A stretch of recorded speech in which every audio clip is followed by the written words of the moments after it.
It needs some fear from you to keep going. And so we work in life not to be fearful. God didn't give us the spirit of fear in the first place, but of love, power, and a sound mind.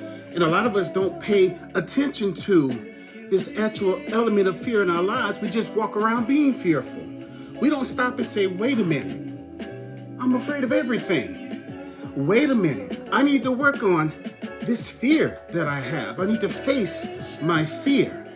And so in order to begin talking to monitoring spirits to clear them, you need to work on your own fear, because your fear gives power to the monitoring spirit. And not just that, but it powers everything that comes against you.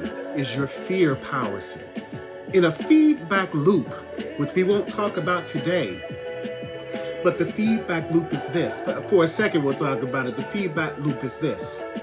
You have a negative thought about yourself based on fear, because negativity is fear-based.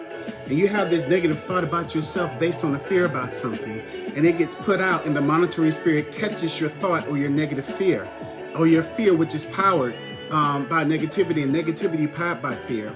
It takes that and it inserts it back into your spirit, into your psyche, and it came from you. And so a lot of things that go against you is coming from the fear that you have. And so you got to deal with your fear.